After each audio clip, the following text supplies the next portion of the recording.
Hello everyone, welcome to the channel let's make nursing easy. आज हम पढ़ने वाले हैं क्रंच। इसके साथ में हम इसका गेट्स भी पढ़ेंगे। 4 पॉइंट गेट्स क्या होता है, 2 पॉइंट गेट्स क्या होता है, 3 पॉइंट्स गेट क्या होता है। तो स्टार्ट करते हैं।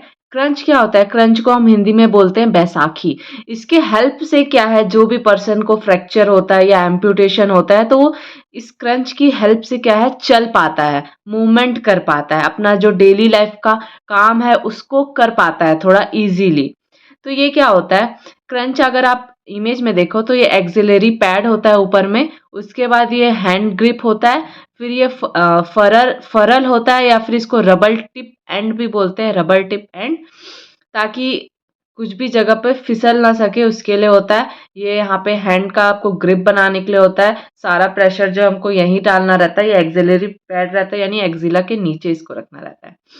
तो क्रंच में हम इसका बेसिक ऑफ क्रंच देखते हैं। तो axilla pad should place 2 to 3 finger below the axilla to prevent injury of axilla.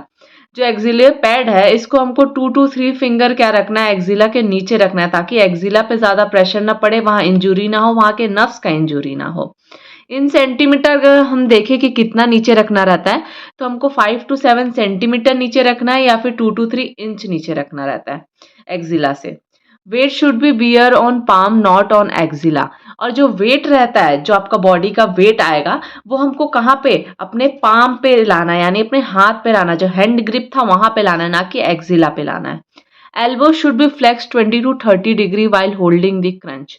और जो आपका एल्बो रहेगा, अगर आप कोई भी चीज पकड़ोगे तो आपका जो एल्बो है वो 20 से 30 डिग्री क्या होगा, उसमें मतलब कि उतना डिग्री फ्लेक्स्ड होगा आपका हाथ, यानी कि मुड़ेगा क्रंच को पकड़ते time. Crunch should be forward diagonally about 6 inch पर स्टेप। क्रंच क्या है, शुड बी प्लेस्ड। क्रंच को हम कहाँ प्लेस करेंगे, मान लो ये आपका पैर है, उसके 6 इंच आगे की तरफ, यानी कि दूर 6 इंच गैप होना चाहिए आपके पैर और क्रंच के बीच में, ताकि आप स्टेप्स भी ले सको, आगे भी बढ़ सको इसके लिए। फिर क्या है, always ensure there is no wet surface. और हमेशा हमको जब भी हम क्रंच यूज करते हैं तो हमको ये पता होना चाहिए कि जो जमीन है जिस पे हम चल रहे हैं वो गीला तो नहीं है, नहीं तो फिसल सकते हैं। और ना गीला होना चाहिए, and always avoid rough wedge surface of movement. और रफ सरफेस को भी एकदम, जो रफ रहते हैं उनको भी अवॉइड करना, नहीं तो जो रबर टिप एंड है ना वो क्या होता है, खराब होने लगता है। Always check rubber tip should be fresh. और रबर टिप एंड जो है ना फ्रेश होना चाहिए, नहीं तो उससे फिसल भी सकते हैं, मतलब उससे क्या है और इंजरी हो सकता है, और फ्रैक्चर बढ़ सकता है, या जो प्रॉब्लम है वो और इंक्रीज हो सकती है गिरने के कारण। नेक्स्ट पेज चलते हैं। अब हम देखते हैं गेट्स क्या होते हैं। तो गेट्स क्या होता है कि आप क्रंच को यूज करके साथ में अपने अफेक्टेड लेग को यूज करके किस तरीके से मूव कर पा रहे हो। तो इसमें ना 4 पॉइंट गेट्स होता है, 2 पॉइंट्स गेट्स होता है, 3 पॉइंट्स गेट्स होता है। तो हम देखते हैं फर्स्ट क्या है, 4 पॉइंट्स गेट्स। 4 पॉइंट्स गेट में क्या होता है, all 4 points move separate, 2 legs 2 crunch. हमारा दोनों पैर साथ में दोनों क्रंच को लेके हम कैसे सेपरेटली, मतलब अलग अलग करके कैसे मूव कर सकते हैं। तो इसमें first second third fourth steps हैं, जिसमें कि फर्स्ट में क्या करोगे, अफेक्टेड साइड क्रंच। जो लेग आपका अफेक्टेड है उसके उस साइड का क्रंच को आगे करेंगे। फिर अनअफेक्टेड नॉर्मल लेग, जो अनअफेक्टेड नॉर्मल लेग है उसको आगे करेंगे। फिर अनअफेक्टेड साइड के क्रंच को आगे करेंगे, फिर अफेक्टेड लेग को आगे करेंगे। तो इस तरीके से हम 4 पॉइंट गेट में चलते हैं। फिर उसके बाद क्या है, नोट में लिखा हुआ है कि nursing officer should stand on week side. और नर्सिंग ऑफिसर को हमेशा, अगर आप क्रंच में प्रैक्टिस करा रहे हो पेशेंट को, तो हमेशा अफेक्टेड साइड पे हमको क्या रहना है, खड़े रहना है, ताकि अगर उसका बैलेंस बिगड़ा तो हम उसको क्या कर सके, होल्ड कर सके। अब आते हैं 2 पॉइंट गेट। 2 पॉइंट गेट में क्या होता है, in this type of gait movement in a paired pattern, यानी कि पेयर्ड पैटर्न में होता है। फर्स्ट स्टेप में क्या होगा, affected side crutch and unaffected leg move forward. 2 point gait में क्या, पेयर मतलब साथ साथ में रखोगे आप पैर। तो अफेक्टेड साइड क्रंच को रखोगे आगे, फिर unaffected leg move forward, unaffected leg को मूव करोगे फॉरवर्ड। सेकेंड में क्या करोगे, अफेक्टेड लेग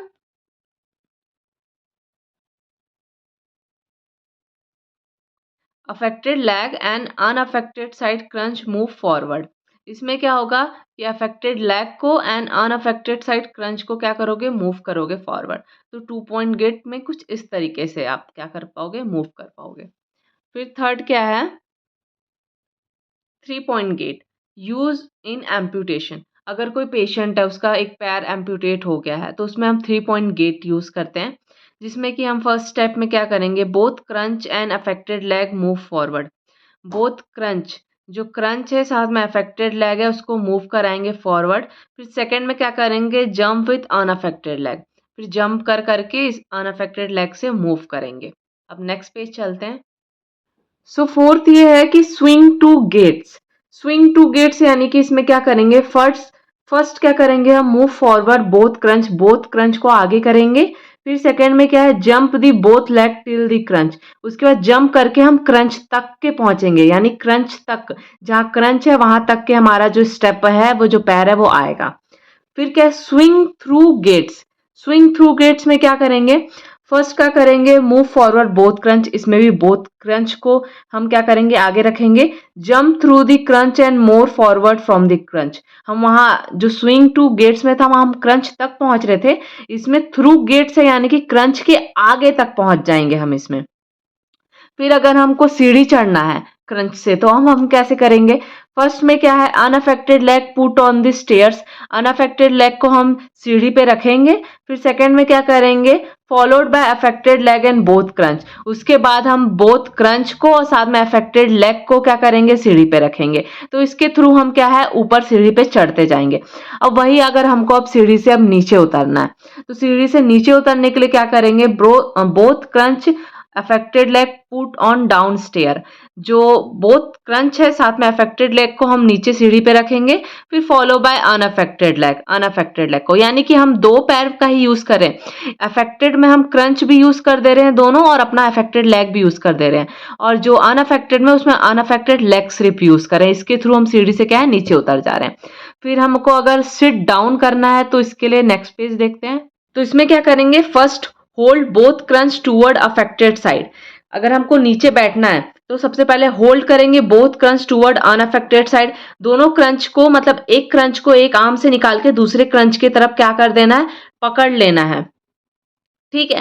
फिर सेकंड में क्या करना है, extend the affected leg and sit down. उसके बाद अफेक्टेड लेग को ऐसे आगे की तरफ करके और सीट पे क्या है, बैठ जाना है आराम से।